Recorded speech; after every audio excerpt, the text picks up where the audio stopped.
Kuku Raadios välja öeldud seisukohad ei pea ühtima Kuku Raadio seisukohtadega. Te kuulate Kuku Raadiot.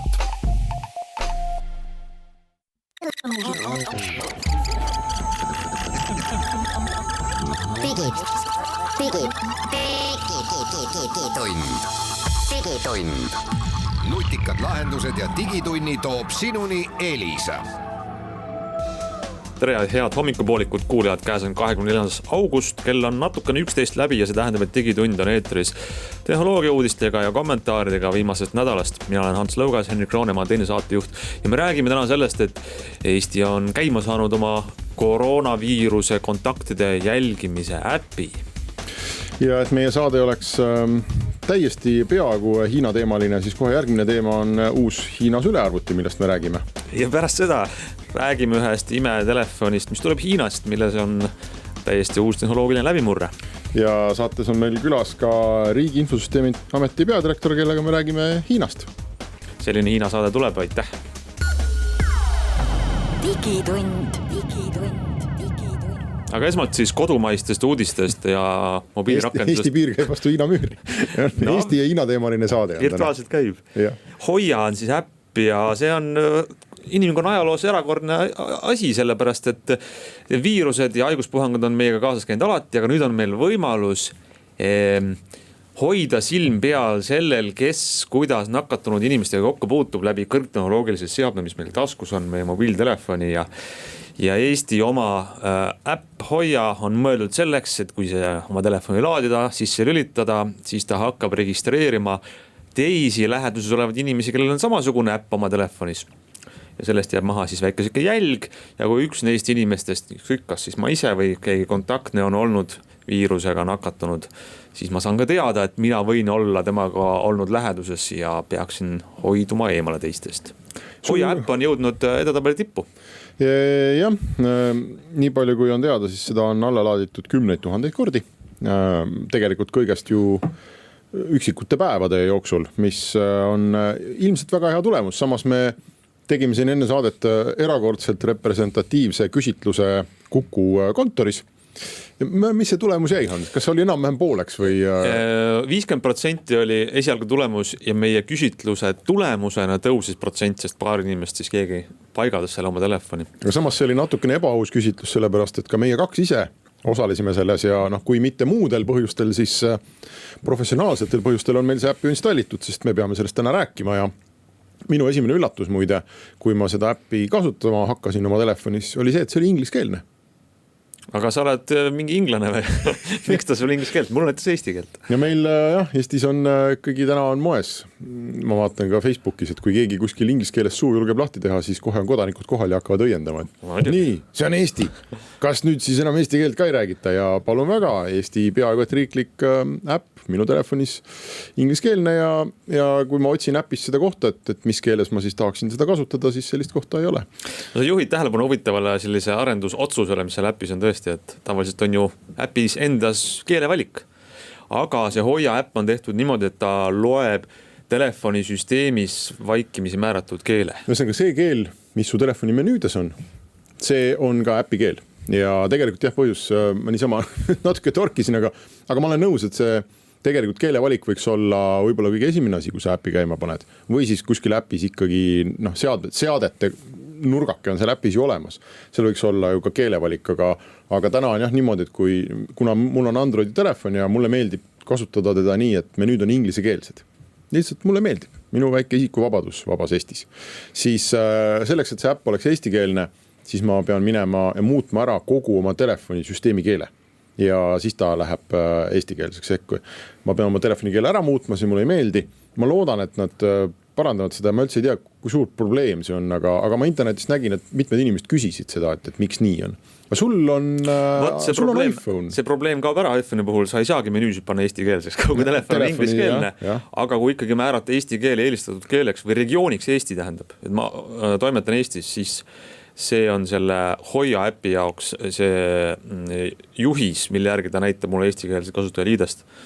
Ja mõnes mõttes on see natuke segadusse ajav, et mis see regioon seal tähendab, kus ma telefoni kasutan, sest Hoia äpp toimib ainult Eesti territooriumil, mitte väljaspool.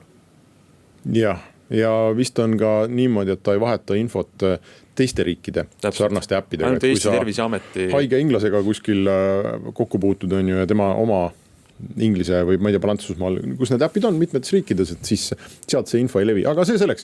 Tegelikult me võiksime ju arutada selle üle, et kas sellel äpil, et mis tema nagu selline mõte on, et esimene järeldus, mis ma suudaks teha, on see, et isegi tasuta väga mõistlik asi, mis sul midagi tüki küljest ära ei võta, eks, ja sinu elu tõenäoliselt telefoni kasutajana ei tee kuidagi halvemaks, siis isegi selline äpp vajab turundust. Et see varaste huviliste uudishimulike parv käib üle, eks. Tõenäoliselt on need inimesed, kes ühest küljest on koroonaviirusest vähem ohustatud. Ma arvan, et need uudishimulikud on pigem nooremad inimesed ja kes on telefoniga rohkem sina peal. Panevad selle endale ära. Muidugi teistpidi me võime ka öelda, et need inimesed võib-olla on ka rohkem sotsiaalselt aktiivsed, et ongi hea, kui nooremate inimeste telefonides seda on. Aga ma arvan, et see selline ametlikke numbreid täna ei ole, eks, aga me teame, et see on kindlasti üle 10 000, ilmselt üle 20 000, võib-olla isegi veel rohkem, et see on päris hea tulemus ja me ei saa lahendada neid sellist suurt, ma ei tea, koroonaviiruse leviku probleemi Eesti ühiskonnas, ei saagi lahendada ühe äpiga ühe nädalavahetusega. Aga ta on selline pisikene klotsike, mis on tegelikult väga hästi tehtud. Mulle väga meeldib, kuidas see privaatsuse pool seal on läbi mõeldud. Mulle väga meeldib, et selle äpi kodulehel on väga põhjalikult, aga samas lihtsas keeles lahti selgitatud, kuidas see privaatsus on üles ehitatud, kas ja kes saab jälgida siis, kes sa oled, kus sa liigud, vastus on ei. Ja mulle meeldib, et selle äpi taga ei ole, ma ei tea, Sotsiaalministeeriumi riigihange, vaid see on oma näo ja nimega tegelikult väga lugupeetud inimesed Eestis, kes selle turvaarhitektuuri ja privaatsuse peale seal mõelnud on, et minul ei ole isiklikult mingit kahtlust või kuidagi hirmu seda oma telefoni panna ja arvata, et ma ei tea, Mart Helme esmaspäeva hommik algab sellega, et ta laseb välja võtta, et kus Eesti inimesed käinud on ja kus on kogunenud rohkem kui 3 inimest. Ma tahtsin just sama öelda, et kui aasta tagasi oleks keegi öelnud, et meil on augustis 2020 Eestis äpp, kus kõik Eesti inimesed, mida soovitatakse kõigile, et võtke ja see siis põhimõtteliselt aitab sul jälgida, kellega sa kokku puutud, siis see kõlaks väga hirmsasti ja ainuke viis, kuidas seda teha nii, et ta ei oleks hirmus, ongi see, nagu ta praegu on tehtud. Et on seal teadlased, tunnustatud teadlased, väga hulk erinevaid osapooli, on põhjalik turvatestimine, lähtekood on avalik, ühildub maailmas soovitatud parimate praktikatega selleks, et minu privaatsust kaitsta, nii et selles osas tõesti nagu muret hetkel ei tundu olevat. Aga ma ei tea, kas sellest piisab üksi, et kas või juba täna räägitakse sellest, et meil on selle viiruse ennetamiseks vaja veel andmeid koguda. Ma käisin nädalavahetusel kinoletis, küsiti, et palun pange oma nimi siia paberile kirja. Oot, et sa ostad pileti? Ostan pileti ja siis piletimehe ütleb, et pange nimi siia kirja, kui te olete nõus. Juhul, kui tekib puhang või kolle sellest seansist, siis me saame teavitada või vähemalt registreerida, et teie olete olnud kokkupuutus selle olukorraga. Aga sa panid kirja ainult oma nime või sa pidid panema isikukoodi, aadressi, e-posti aadressi, telefoninumbri, ainult nime? Jah, mul on unikaalne nimi, ma arvan üsnagi, et aga kui ma oleks nagu Mati Sepp, keda on palju, siis on võib-olla küsitakse rohkem midagi. Aga ikkagi, kuskil paberilehel on need andmed kirjas, mis neist saab, kes neid kaua hoiab, kes neid kokku kuidas paneb. Kuidas need seal kassas on, kes neid vaadata saab, eks ole? Ja kui nüüd täna hommikused arutelud selle üle, et tegelikult oleks ju mõistlik neid asju registreerida iga restorani käigu puhul, teatri, kino, neid andmeid hakkab igal poole väga laialt laokile, siis see Hoia äpp on tore küll, aga kui me tahame ikkagi nii laialdaselt logida kõike, mida inimesed ühiskonnas teevad kuskil kirja panna, siis see on palju massiivsem probleem. Ja ärme unustame, et siin ikkagi privaatsusreeglid tulevad vastu, nii et põhimõtteliselt mul peaks, sinul peaks teoreetiliselt vist olema õigus nüüd saata sinna kinno selline digiallkirjastatud paber ja küsida, et palun kustutada mu andmed. Ja, või et mis teil minu kohta on ja edaspidi, kui sa hakkad restoranis käima, et ma loodan, et see teadmine jõuab inimestele laiemalt nagu kohale, et andmeid küsida on väga lihtne. Aga mis nendega edasi saab, see on ülimalt keeruline. Ja ehitades ka ise veebiteenuseid, minu loogika on alati selline olnud, et kui mul on vähegi võimalik mitte küsida inimese andmeid, siis ma tahan seda teha. Mina ei taha muretseda selle pärast, et mul on kuskil mingi suur baas mingisuguste isiku andmetega. Teatud piirini see on võimalik, teatud piirini ei ole. Me näiteks Geeniuses pakume makse ja teenuseid, meil on vaja teada, eks ole, midagi oma kasutajate kohta. Aga kui see oleks vähegi võimalik, ma ei tahaks mitte midagi teha. Eriti tundlikuks läheb siis terviseandmete käitlemine, kui sa räägid sellest, et kes on saanud nakkushaiguse, kes ei ole. aga meie läheme siit väiksele pausile.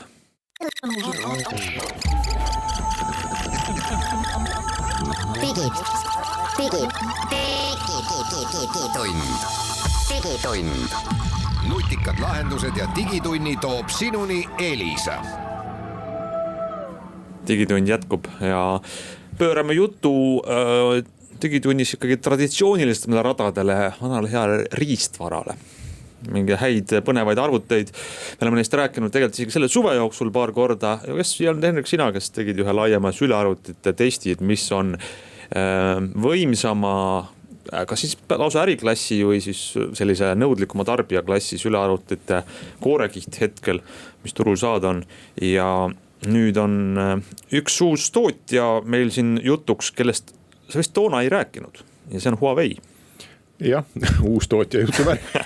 Uus tootja selles võrdluse, selles mõttes, et me ei ole Huawei sülearvutitest rääkinud. Ja meil edasi, nagu me saate alguses ütlesime, järgneb Hiina saade ja tõesti Huawei tõi oma MateBook X Pro Eestisse nüüd nädalakene tagasi ja see on selline €2000 üliõhuke sülearvuti.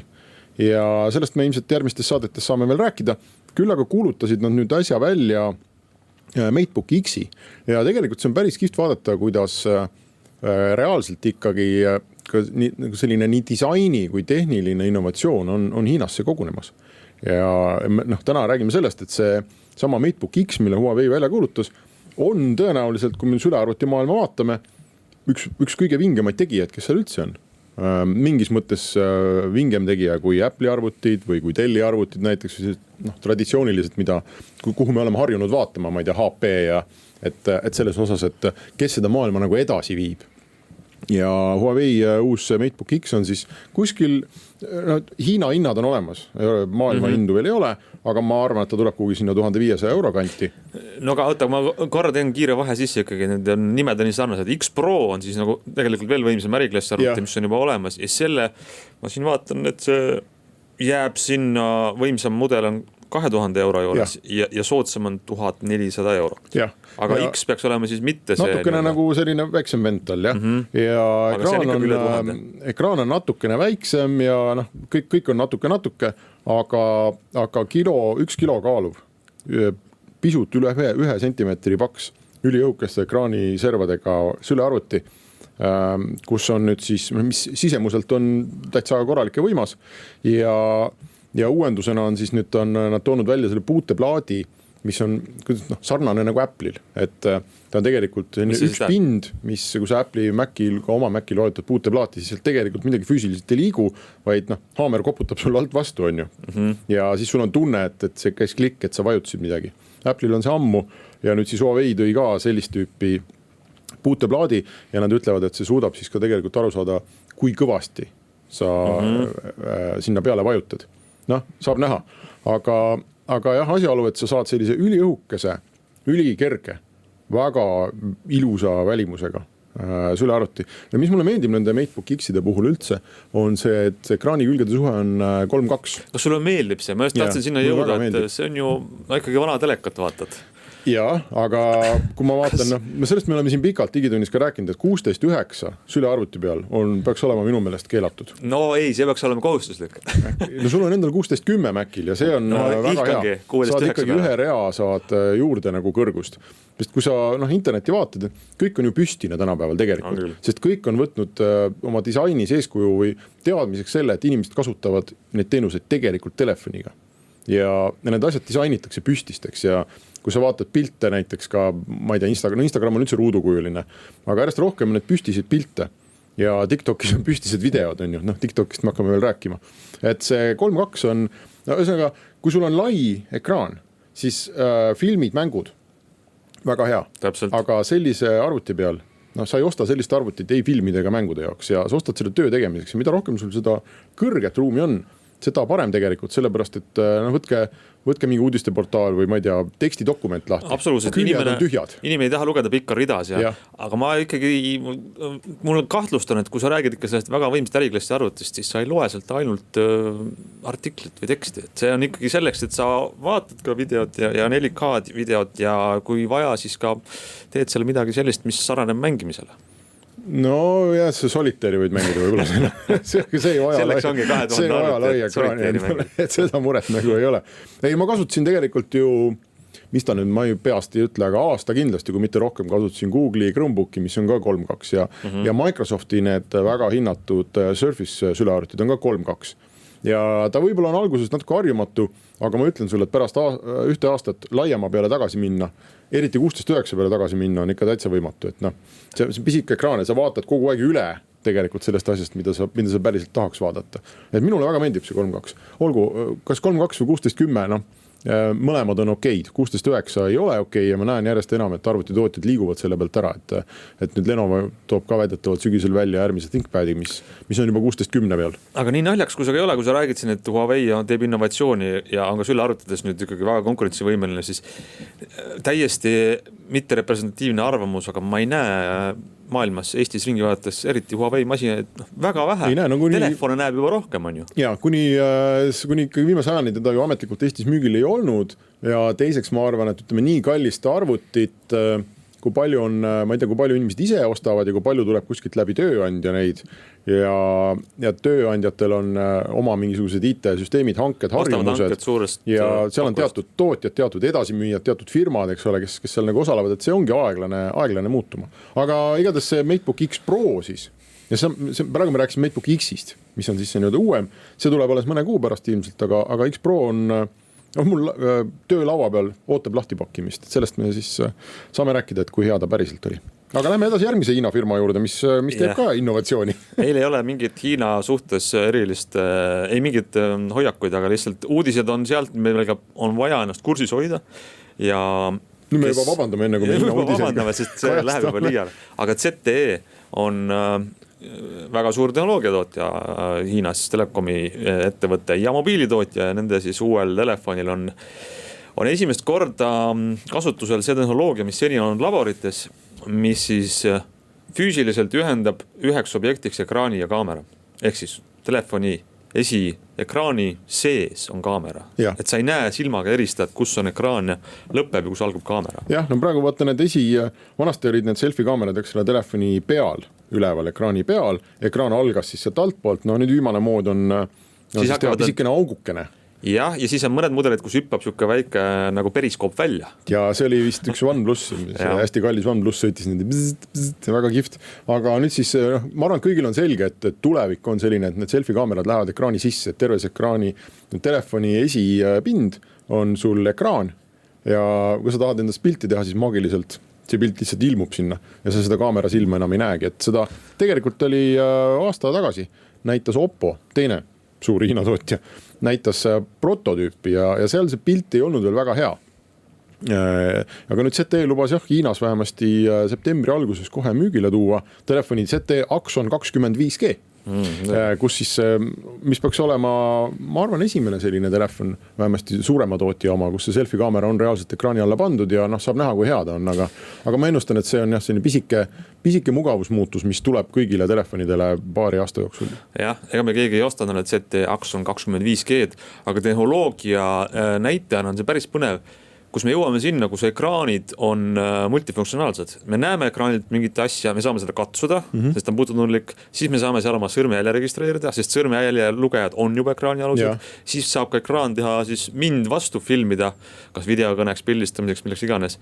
Et ekraan, lugege ulmeraamatuid ja sealt tahate aru, kuidas kõik meie ümber on ekraanidega kaetud ja need ekraanid on siis väga erineva funktsiooniga. Ja kui me näiteks sülearvutite puhul muretseme, et äkki ta filmib mind, on ju, siis valdavalt ikkagi, ma arvan, peaaegu kõigil sülearvutitel on peal see mul on ka klamber on ees. Sul on klamber, mis muide sul ei tohiks olla, Apple keelas ära.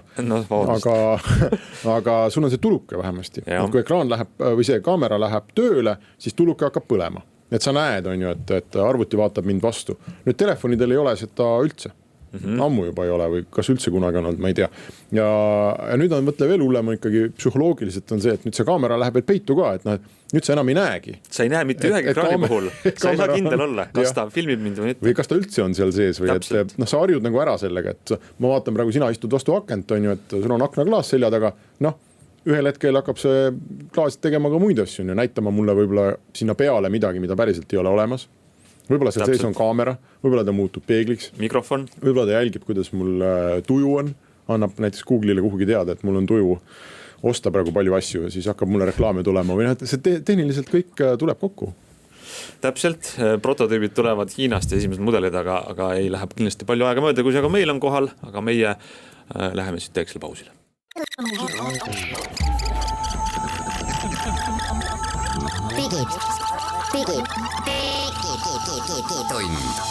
Digitund. Nutikad lahendused ja digitunni toob sinuni Elisa. Digitund läheb edasi saatega ja meil on nüüd lisaks meile saate stuudios ka üks külaline, kelleks on Margus Noorma, Riigi Infosüsteemi Ameti peadirektor. Tervist! Tere! Me tahtsime rääkida ja hakkamegi rääkima teemal, mis puudutab neid rakendusi, mis koguvad meie andmeid, millest mõned on Hiinast ja mida me peaks tegema ja kuidas meil käsitakse teha neid rakendusi kasutades. Aga enne kasutame võimalust, räägime ühe teise teema ära, mis eelmisel nädalal sai avalikkuse tähelepanu alla, et meie mobiil-ID võib saada uue ja uue sisu, sellepärast et riik on siis tegemas väga suure hankega tellimas uue põlvkonna mobiil-ID-d. Nüüd selle eest vastutab Politsei- ja Piirivalveamet, aga ega see RIA-le ju ka võõras teema ei ole, et hangitakse uus mobiil-ID. Ja RIA on selles hankes PPA tehniliseks partneriks ja tegelikult mobiil-ID on turul olnud tänaseks 10 aastat. Et maailm ümberringi muutub ja mida me otsime tegelikult siis innovatsiooni, et mis oleks hea lahendus ja ütleme teine alternatiiv siis ID-kaardile. Et aga vaatame, mis pakutakse ja nagu nimi viitab, see peaks olema ikkagi mingisugune mobiiltelefoni põhine siis identimislahendusvahend. Ja ta võiks olla midagi, mis on mobiiltelefoniga seotud, et ala midagi Smart ID laadset või miks mitte ka, kui keegi suudab väga ägeda SIM-i-põhise lahenduse pakkuda. Mobiil-ID on ju, nagu sa ütlesid, olemas 10 aastat, töötab, eks ole, väga levinud Eesti ühiskonnas. Kas seal on mingi põhjus või miks selle asemele on vaja midagi uuemat hankida? Kas ta hakkab kuidagi ajale jalgu jääma? Ta ei hakka mitte ajale jalgu jääma, et me oleme ka valmis selleks, et tulebki sarnane lahendus. Siis me läheme edasi mobiil-ID-ga, lihtsalt riigi korraldus on, et kõik suuremad ostud tehakse läbi riigi hangete. Ja lihtsalt nüüd on aeg jälle järjekordseks riigihankeks ja vaatame, mis see siis pakutakse. Mis see ajaraam on, millal siis võiks selguda, mis on järgmine mobiil-ID? See peab, kui ma nüüd ei eksi, siis see 2022 võiks olla see uus lahendus siis olemas ja siis saab hakata edasi mingi. Aga mille poolest ta nagu parem peaks olema kui praegune mobiil-ID? Raske öelda, kas ta peaks kindlasti parem olema, aga äkki ta kasutab mingisuguseid juba tänapäevasemaid lahendusi, mida me võib-olla ei oska isegi praegu ette kujutada. No mul tuleb kohe vähe mõte see, et meil on ju e-SIM-id, mu telefonis on ka e-SIM sees ja sinna ma ei saa mobiil-ID-d panna, eks? Äkki on selline mobiil-ID olemas, mida saab e-SIM-iga integreerida? Absoluutselt, et kuna me seda täpselt ei tea, et mis seal siis tullakse ja pakutakse, siis me oleme valmis täna ikkagi kaaluma kõik võimalikke variante koos PPA-ga. No Smart ID on olemas, eks ole, ja saab ka digiallkirja anda, et ta on nii-öelda sertifitseeritud igavesti pikk, keeruline protsess. Kas see on põhimõtteliselt ka võimalik, et uus mobiil-ID ongi Smart ID? Absoluutselt, seda ei saa välistada. Et see on ka täiesti võimalik. Okay. Selge pilt, aga ega me siis enne paari aastat päris selgust ei saa, et mis see on. Aga pöörame seniks tähelepanu, mis seal telefonides meil veel on ja räägime äpist nimega TikTok, millest me oleme siin saates juba rääkinud mitu korda ja kogu maailm räägib, kuna Hiinast arendatud äpp on maailmas ülimalt populaarne, aga USA näitel riigid piiravad selle kasutamist. Alates siis mõnest ametkonnast kuni terve riigini. Nüüd, miks meil on siin Margus Noorma ja me räägime RIA-st sellepärast, et Riigi Infosüsteemi Amet on andnud teada, et näiteks RIA töötajad ei tohiks kasutada TikToki oma telefonides. Ja soovitus vist oli kõigile riigiametitele, kui ma just aru sain. Soovitus oli kaaluda seda jah, et kas maksab kasutada. Aga miks siis ei võiks nad seda kasutada? RIA tööspetsiifikast tulenevalt, et kuna me ikkagi ütleme, meie infosüsteem on natuke tundlikum võib-olla kui tavalisel riigiasutusel, siis me oma infosüsteemi ei luba võõraid seadmeid, eks me lubame ainult neid seadmeid, mida me ise oleme väljastanud ja mille osas me oleme siis veendunud, et tegemist on turvaliste seadmetega, ehk siis biood meil ei kehti näiteks. Ja TikTok ei ole sugugi esimene rakendus, mida me oma siis seadmetes keelame, neid rakendusi on ka varem olnud, a la Yandex oli üks ja on ka teisi. Ja selleks, et vältida kõikvõimalikke intsidente ja arvestada neid riske, eks, mida me siis iga päev hindame, et sellest tulenevalt keelasime oma töötajatele ära ja andsime teistele teada, et kui te leiate, et seda võiks ära keelata, eks arvestada seda, mis info meil täna olemas on, siis keelake. Aga meie ei saa täna Eesti riigis ju kuidagi ega ei tahagi kuidagi kellelegi ette kirjutada, et kodanikud ei tohi kasutada mingeid konkreetseid äppe või lahendusi. No, ma tõlgin igaks juhuks kuulajatele, et biood ei kehti, tähendab siis, et inimesed oma seadmetega ei saa. Aga inimesel eratelefon, siis selle üle ju RIA ei saa absoluutselt, et kõik, mis inimesel on nii-öelda eraametis sõltumatu, sellega ei ole probleemi. No see, ütleme, üks asi on see, et keelate oma asutuses mingi asja ära, eks ole, ja see on täitsa arusaadav. Aga sellel kindlasti, sellel teie otsusel on teine pool, et see jõudis meediasse, sellest kirjutati, teised riigiametid hakkavad mõtlema, Eesti inimesed loevad, hakkavad mõtlema, eks ole, et sellel on selline laiem ühiskondlik mõju kindlasti, et milline on see protsess teie majas või mis peab olema selleks, ma ei tea, mis tõendus või mis süsteem, et te võtate sellise sammu ette ja tegelikult ikkagi avalikult ütlete, et meie, kes me riigis vastutame kogu selle asja eest, on ju, meie arvame, et võt see asi ei ole hea. Kas selleks on mingi raport, keegi kuskil teeb mingi templiga paberi või kuidas see käib? No, ütleme, maailmas toimuval hoiab meil silma peal eelkõige CERT. Ja CERT on siis see, kes vaatab, mis maailmas toimub, mis kirjutatakse, mida analüütikud räägivad. Ja selle pealt tegelikult me teeme otsuseid. Et kas see nüüd risk on piisavalt suur meie jaoks ja kui me leiame, et on piisavalt suur, siis me endale võtame meetmed tarvitusele. Ja kuna me oleme ka küberturvalisuse osas nagu Eestis, kuidas ma ütlen, selline vedav asutus, siis me loomulikult ka jagame seda informatsiooni teiste riigiasutustega ja anname ka avalikkusele teada. Sest miks me avalikkust informeerime, on see, et üks RIA põhitegevus on ennetus. Just küberturvalisuse osas ja teadlikkuse tõstmine ja nüüd on kodanike valik, et kas nad siis võtavad seda teadmiseks, ignoreerivad, et selles osas keegi ju ettekirjutusi ei tee. Aga konkreetselt TikTokiga, mida ta siis nüüd teeb? Ma tean, mu oma tuttavad on küsinud, et ma lugesin, et umbes riik keelas selle täitsa ära, et mida ta siis nüüd teeb ikkagi, mis see oht seal on? No TikToki puhul on mitu nüanssi, eks, miks ta nagu silma jääb. Üks on see, et ta kogub rohkem informatsiooni võib-olla kui tavaliselt selle äpi funktsionaalsust arvestades oleks vaja. Ja teiseks on see, et osa informatsiooni, mis siis liigub äpist, ütleme, arendajani, on krüpteeritud, eks, mis on üsna tavapäratu käitumine. Et mida siis tegelikult korjatakse. Ja teine pool on see, et nad väga ei korrigeeri või redigeeri oma sisu, et nad lasevad üsna rivitult videosid üles. Seal on see nii-öelda, kuidas ma ütlen, siis selline eetiline mõõde. Ja meie jaoks on need piisavad argumendid, et endal piirata selle kasutamist. Okei, see sisu osa on natuke nagu eraldi küsimus, et kui me praegu sellele tehnilisele poolele keskendume, et kui mina olen nüüd TikToki kasutaja Eestis on ju, ei tööta RIAs või kapos või kuskil, ma ei tea, välisluures. Mida ta kogub minu telefonist? Mis mulle kuidagi halb võib olla? Nagu ikka äpideks, need koguvad andmeid siis seadme kohta, koguvad selle äpi enda kohta andmeid kasutamise kohta ja kasutaja kohta. Ehk need on põhiliselt 3 suurt plokki. TikToki puhul oli veel see eripära, et seal positsioneeritakse üsna aktiivselt kasutajat, üsna tihti väikese sagedusega. Ja tavakasutaja vaates võib-olla see ei olegi midagi traagilist, eks ju, aga kui pannakse nüüd kõik need andmed kokku ja tekib mingi selline suur pilt, et mida kasutajad teevad, kuidas teevad, kus liiguvad, kellega suhtlevad, et siis sealt pealt võib hakata joonistama juba väga erinevaid mustrid. Alates sellest, et üks on see reklaami suunamine, eks, aga ka julgeoleku vaates on siin teatud täiendavad riskid, millega me nagu väga täpselt oma töös arvestame.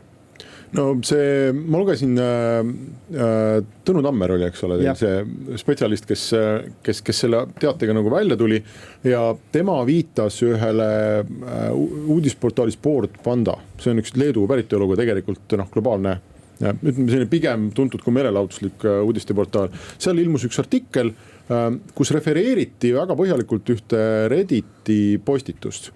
Ja see Redditi postitus oli tegelikult juba mitu kuud vana ja selle autor ei ole avalikult teada, eks ole, et see on keegi inimene, kellel on kasutajanimi Redditis, kes oli selle pikalt kirjutanud ja teiseks oli vist, kui ma õigesti mäletan, refereeritud ühte uurimuspaberit. Tulete meelde, mis selle firma nimi oli? Penetrum. Just nii, jah. Oli teinud sellise uuringu. Ja siis, kui ma hakkasin vaatama, et aga kes see Penetrum on selline, et white paper on välja antud, aga et mis firma see on või kust ta pärit on või mis nende ekspertiis on, siis ka see ju hästi kiiresti jooksis sellesse anonüümsusesse minu jaoks.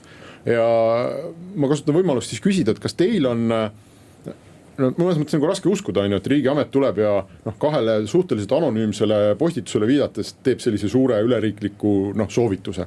Et kas teil on mingid oma sellised paremad infokanalid, et kas kuskil nii-öelda ringkondades on see TikToki käitumine lahti võetud, teil on kolleegidelt mujalt maailmas või mingisugused sellised tõsised paberid, mis näitavad, et jah, et see TikTok teeb midagi, mida näiteks, ma ei tea, LinkedIn, Facebook või muud asjad ei tee? Ja nagu riigiasutusel ikka, meil on hea koostöö oma partneritega üle maailma, Euroopas, Ameerikas, kus iganes. Ja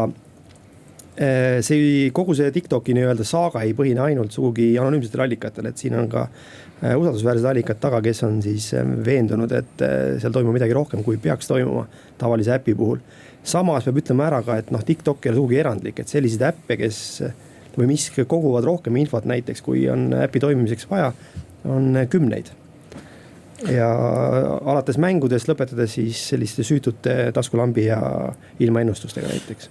Aga kuidas selliste äppidega toime tulla, mis iga hetk võivad välja tulla, me räägime edasi kohe pärast lühikest pausi.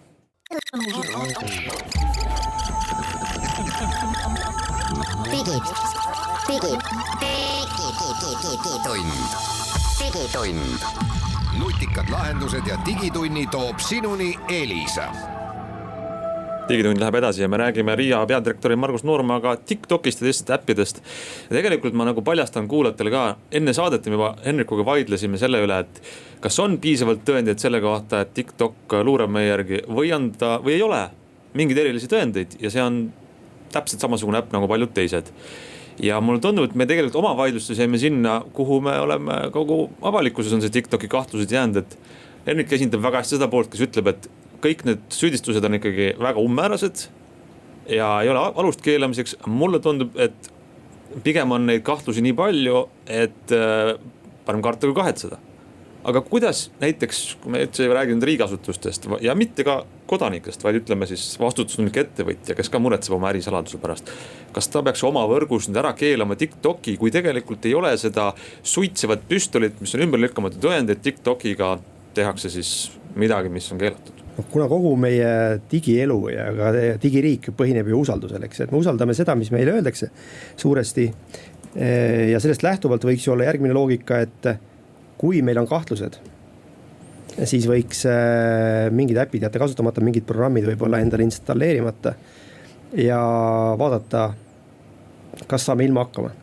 Et näiteks TikToki näite puhul tegu ei ole ju rakendusega või äpiga, milles sõltub siis kellegi elu, eks, et tegemist on meelelahutusega ja kui on kahtlus, et seal võib olla mingisugused anomaaliad, siis kõige lihtsam ongi see keelata. Kui juhtub, et lähiajal midagi muutub või lähitulevikus, leitakse, et see on ikkagi täiesti usaldusväärne, siis saab ta uuesti jälle ju lahti teha nii-öelda. Aga TikTok on ju, me räägime üks näide, üks äpp tõesti. Mis siis, kui meil tuleb järgmine samasugune äpp TikTok 2 Hiinast või seisest riigist või kuskilt mujalt, mis me siis teeme? Küsimus ei ole ju, kus riigis see niivõrd tuleb, vaid küsimus on üldse, et mida see konkreetne äpp teeb. See ammu teada pikk lugu, eks, et kui taskulambi äpp küsib su käest juurdepääsu kontaktidele, siis tekib küsimus, et miks ta seda küsib, eks ju. See peaks olema iga inimesel ju äpi installeerimisel esimene asi, et ta natuke mõtleb kaasa, et mis õigusi ta äpile annab. Ja see, kas see tuleb nüüd Hiinast, Venemaalt, Põhja-Koreast või kus iganes, et see on nagu teisejärguline küsimus. Aga võib-olla üks selline põhiline kriitika TikToki keelamise suhtes on olnud see, et põhimõtteliselt ei erine väga palju Facebookist. Facebook on nagu tohutu andmete agregaator, koguja, töötleja, edasi müüja reklaami müümise eesmärgil. Et kas tegelikult oleks ju päris õige ka mingites tundlikes võrkudes Facebook ära keelata? Ja tundlikus võrkudes ma arvan, et ongi keelatud. Ja teiseks, ega Facebook ei ole kuidagi asi iseenesest ja püha ja puutumatu. Kui on kahtlused, et Facebookis on mingid anomaaliad või Facebookiga seotud äppides, a la Messengeri äpis, siis see keelatakse ära ja nii lihtne see ongi. Aga see Hiina küsimus on tegelikult väga laine. Ma olen pool saadet siin rääkinud, et Huawei sülearvuti paistab praegu ühe kõige huvitavama sülearvutina, mida võiks osta, on ju. ZTE uus telefon on esimene võib-olla müügis, kus on selfie kaamera on ekraani all jälle, keegi teine pole suutnud teha ja seda innovatsiooni tuleb sealt ju hästi palju ja lõpuks hakkabki ju tekkima küsimus. Mul on see Huawei arvuti on töölaua peal ja ma ka mõtlen, eks ole, nagu korraks nagu sellele, et aga issand, et ma teen ta nüüd lahti, noh, kas ma panen ta oma wifi võrku, kas ma panen sinna oma Google'i paroolid, aga nii ei saa ju, selles mõttes, et mis seal vahet on, Lenovo on ka Hiinas tehtud ja nad Dellid on ka lõpuks, kui nad ise ei ole Hiinas tehtud, siis enamus sellest kraamist, mis seal sees on Hiinas tehtud. Minu iPhone on Hiinas tehtud. Ja ma ei tea, kus minu Samsung on tehtud, aga kindlasti on siin Hiinas tehtud asju. Kas on võimalik nagu mingisugune ühtne lähenemine kunagi üldse kujundada sellele küsimusele? Ma arvan, et siin mängib päris palju rolli poliitika ja riikidevaheline poliitika.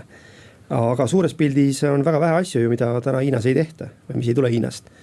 Ja kuni mõne seadme kohta on kahtlus, et seal võib olla midagi jällegi ebakorrektset või anomaalset, siis nende osas püütakse siis hoiduda nende kasutamisest. No aga kas mul Huawei, kas ma võin teha selle rapaka lahti ja panna sinna oma paroolid sisse? Absoluutselt muidugi võid, keegi ei keela ju. Küsimus, et teatud riigiasutuste puhul, kui on väikenegi kahtlus, siis seda ei tehta.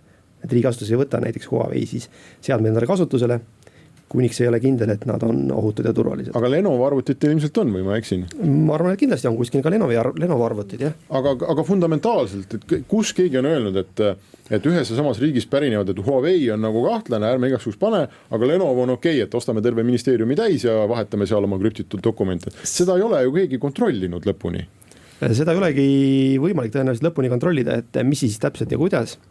Küll aga on see, et teatud asutuste puhul ongi okei kasutada erinevaid seadmeid. Aga teatud asutuste puhul, kus on julgeolekureeglid nagu kõrgemad või rangemad, siis paraku tehakse just valikuid, et vältida kõikvõimalikke riske. Aga see on selline tunde küsimus või? See on ühes küljest tunde küsimus, teisest küljest ikkagi kuskil töötavad analüütikud, kes panevad seda suurt pilti kokku ja püüavad neid riske siis hinnata, et ega siin midagi ülemäära keerulist ei ole. Aga ma meie kuulajatele mõeldes küsin ka seda tegelikult, miks TikTok on kõnealune see, et asi pole ainult tundlikes võrkudes või riigiasutustes või TikTok piiratu USA's minulest relvajõududes juba eelmisel aastal ei tohtinud kasutada.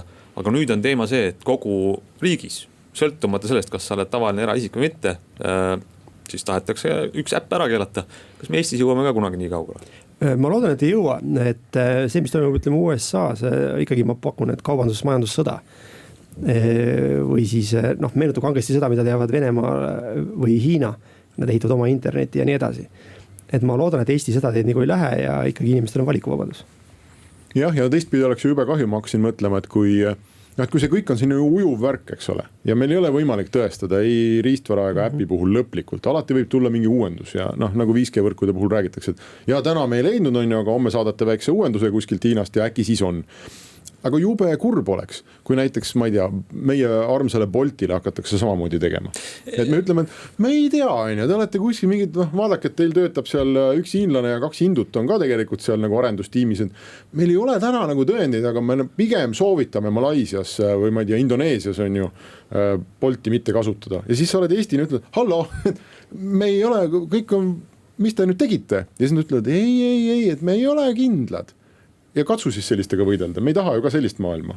Ja meediavõim on suur, et kui ütleme nii-öelda linnuke lastakse lendu, siis seda tagasi võtta on suhteliselt keeruline, jah. No meedia, aga kui teie kolleeg seal, kui teie Indoneesia kolleeg teeb samasuguse otsuse, siis ma arvan, et kogu Riia ja peaminister võib-olla isiklikult peab kohale lendama ja ütlema, mis tegite nüüd? Ja siis me kindlasti peame selle teemaga tegelema, jah.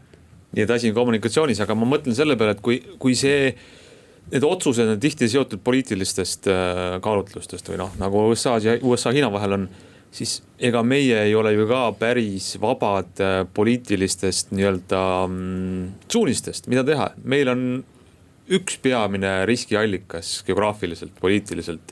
Ja me juba rääkisime mõnest äpist nagu Yandex, mis Eestis on, mille kohta on avaldud kahtlusi, kas see on asi, mida peaks kõik kasutama. Olgu, riigiametnik oma telefoni seda ei peaks panema, aga kas tavaline taksosõitja, kui tal on palju valikut, kas ta peaks selle Yandexi valima teiste valikute kõrval? Vaba maa, eks, et igaüks valib. Oluline on pigem see, et inimesel on teada, millised on võimalikud riskid ja siis ta saab oma otsustamisel või otsustusprotsessi siis ise arvestada nende riskidega. Et valikut on, kui valikut ei ole, siis on muidugi olukord keerulisem, et sa peadki põhimõtteliselt minema ja võtma seda, mis on. Jah, Ameerika brausereid me julgeme kasutada, on ju. Aga ka tõesti, vaadates nagu endale sügavale sisse, kui see brauser peaks tulema mõnest muust riigist, millega ma ei ole nii-öelda teleseriaalidega koos üles kasvanud ja mille vastu mul selline ma ei tea, loomulik sisemine usaldus või arusaam nagu puudub, ma arvan, mul oleks väga keeruline ennast veenda panema, ma ei tea, mingit mõne nagu sellise riigi tarkvara sügavale oma arvutisse. Ma ei tea, kas Kaspersky on lubatud või keelatud Eestis? Riigiasutustes ei ole soositud, jah. Jah, aga ei ole ka keelatud. Noh, ta ikkagi ei leia kasutust, ütleme nii. Okay. Aga kui see piirangud lähevad sinna, et kellelgi on see lõpuks majanduslikult kahjulik, kas see on oht, et tegelikult võib keegi ju kaevata selle otsuse nii-öelda kuskile kohtusse ja öelda, et kuulge, et me pole nõus sellega? Absoluutselt, see võimalus on olemas ja teiseks on ikkagi võimalik väga suures plaanis ka manipuleerida nende samade sõnumitega ja suunata ja turgu ja mida iganes. Et Eesti on paraku nii väike, et selles mängus me oleme pigem pealtvaatajad ja püüame siis teha oma jaoks õigeid valikuid, eks. Et meie väga seda turgu ei kujunda. Jah, no Ants just eelmises saates tõi välja fakti, mida mina ei teadnudki sellisel kujul, et kuulus mäng Fortnite on peaaegu poole ulatuses kuuluv ju hiinlastele, on ju. Et kõik Eesti noored mängivad ja sealt ta vaatab sisse või see soomlaste suur mängufirma Supercell, on ju. See kuulub peaaegu täielikult hiinlastele, et see maailma vist on nii võrgustunud, et igale poole, kus sa vaatad, et mõne sellise mõju sa ju leiad ja päris suure mõju. Ja samas on ka keeruline ette kujutada võib-olla, et Riia saadab homme välja teate, et ei soovita mängida Fortnite'i. See maailm on pidevas muutumises, see seis, mis on täna, ei pruugi olla homme, eks ju. Et kui täna meil on kõik, ütleme, mõne konkreetse äpi vaates okei, siis homme seda ei pruugi olla. Et seetõttu me üritamegi hoida kogu aeg nagu silma peale, eks ju, ja olla ka riigi vaates nagu vahendajaks, et mis maailmas toimub, millele tuleks nagu tähelepanu pöörata. Kasutades siis oma parimat teadmist ja seda võrgustikku, mis meil üle maailma on. Kui Donald Trump ja hiinlased lepivad näiteks homme kokku, et kaubandussõda on läbi, kirjutatakse mingi leppe alla, Huawei on, ma ei tea, saab jälle Androidi, siis te peate ilmselt saatma välja teate, et Huawei 5G-sse tere tulemast. Ma loodan, et sellega tegeleb ministeerium. Väga hea ja selle mõttega on meie digitund jõudnud tänasesse lõppu. Aitäh teile kuulamast, aitäh kõigile osalejatele, oleme tagasi eetris nädala aja pärast.